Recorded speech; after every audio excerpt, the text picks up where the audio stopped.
জামাত যদি বলে ৭১-এর যুদ্ধ ভারতের যুদ্ধ, তাহলে জামাত ভারতের দালাল। ভারত জামাতকে খালি হাতে ফেরায় নাই।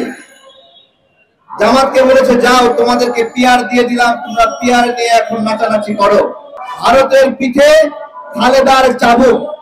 ২৮ আগস্ট জামাতের আমির বক্তব্য দেন যে ভারতের বন্ধুত্ব চাই, ভারতের সহযোগিতা চাই। আমার কাছে খুব খারাপ লেগেছে ওই দিন।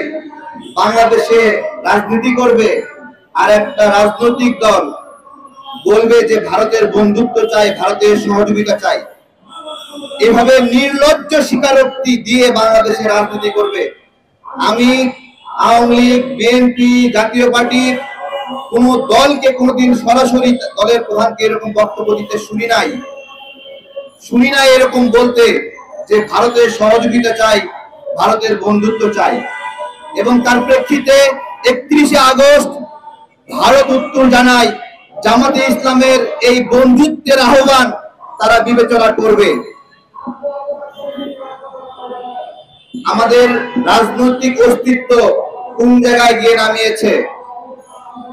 জামাতকে ক্ষমতায় যেতে হবে, এজন্য ভারতের সহযোগিতা চাই, ভারতের বন্ধুত্ব চাই। ভারত অবশ্য শুধু আওয়ামী লীগকে দেয় নাই, জামাতকেও দেওয়া শুরু করেছে। জামাতকে নতুন করে দিয়েছে হলো পিয়ার পদ্ধতি। ভারত জামাতকে খালি হাতে ফেরায় নাই। জামাতকে বলেছে যাও, তোমাদেরকে পিয়ার দিয়ে দিলাম, তোমরা পিয়ার নিয়ে এখন নাচানাচি করো। এই হলো বিষয়। এখানে টাইটেল দেওয়া হয়েছে সুন্দর, ভারত কি আমাদেরকে বিপদে ফেলতে চায়। এখন ভারত আমাদেরকে বিপদে ফেলার কোনো সুযোগ নাই, কোনো সুযোগ নাই।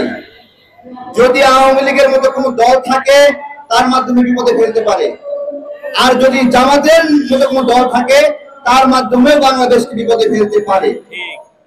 যদি এই দুই জায়গা থেকে কোনো সহযোগিতা ভারত না পায়, তাহলে অন্তত তারেক রহমানের কাছ থেকে ভারত কোনোদিন সহযোগিতা পাবে না।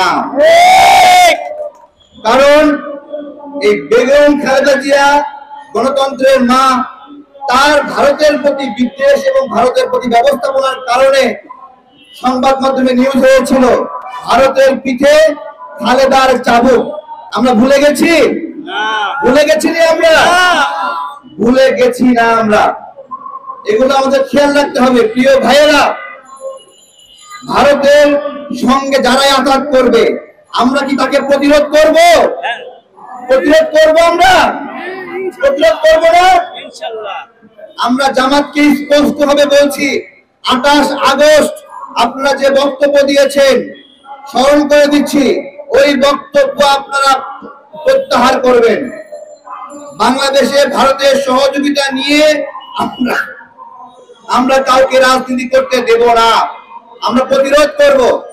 আজকে একটা কথা বলি, শেখ হাসিনার সময়ে দাড়ি এবং টুপি দেখলে মানুষের উপর নিপীড়ন হয়েছে।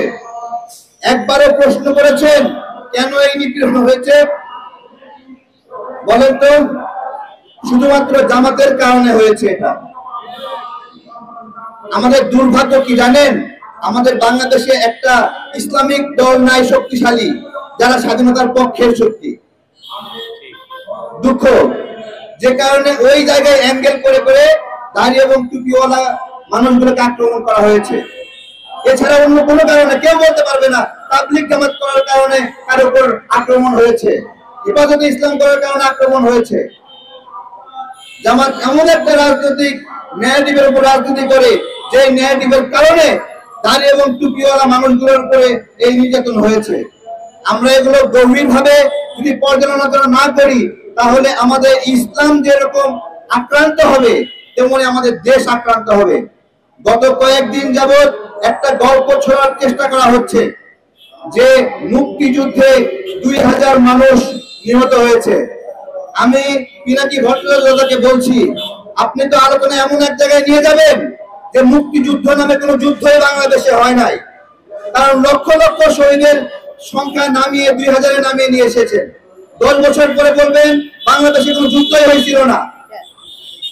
আরো বলবেন যে জামাত মুক্তিযুদ্ধের সপক্ষের দল, আর বলবেন গোলাম আজম বাংলাদেশের একজন বীর শ্রেষ্ঠ।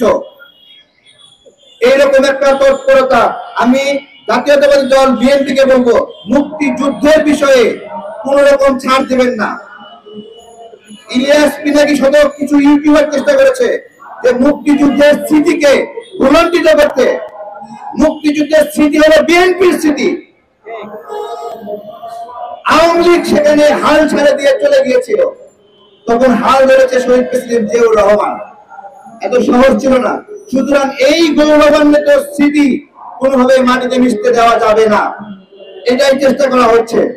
আমাদের এই আদর্শিক জায়গাতে বারবার আঘাত করা হচ্ছে। আঘাত করে বলা হচ্ছে যে মুক্তিযুদ্ধ অপ্রাসঙ্গিক, স্বাধীনতা যুদ্ধ অপ্রাসঙ্গিক।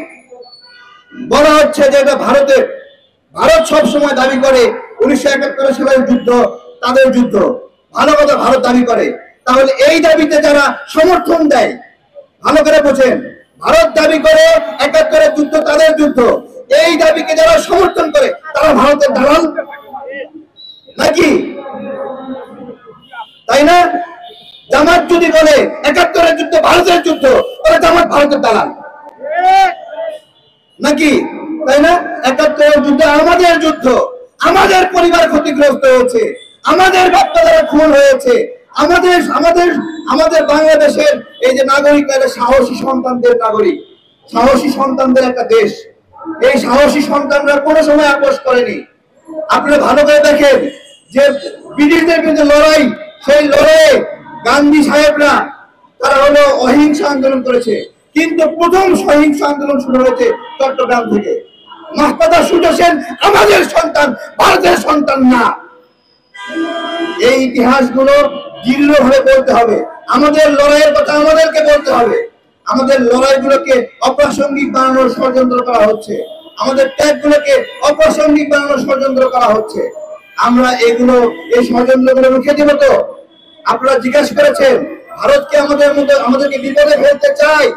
ভারত আমাদেরকে বিপদে ফেলতে তখনই পারবে যখন আমরা ওদেরকে সুযোগ দেব।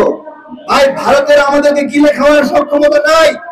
আমাদেরকে গিলে খেলে পেট ফেরে ছুঁড়ে ফিরে আমরা বের হয়ে আসবো, এত সহজ না। বাংলাদেশের সাথে ভারত যদি যুদ্ধ শুরু করে, পাকিস্তানের সাথে যুদ্ধ শুরু করে, ভারত কোনোদিন জেতে নাই, জিতে নাই কোনোদিন। জিতছে কোন যুদ্ধে কে দেখাতে পারবে? 1971 সালে আমরা আমাদের সক্ষমতা জিতেছি, ভারতের সক্ষমতা জিতে নাই। এবং আমরা বলছি ভারত যদি বাংলাদেশের সঙ্গে যুদ্ধ শুরু করতে চায়, ওই যুদ্ধ আজীবন শেষ করতে পারবে না ভারত, আমরা বলে দিচ্ছি। এবং ভারত ভেঙে খান খান হয়ে যাবে। তাদের দাঁত দিয়ে আমাদেরকে যদি কামড়াতে চায়, সমস্ত দাঁত আমরা ভেঙে চুরমার করে দেব।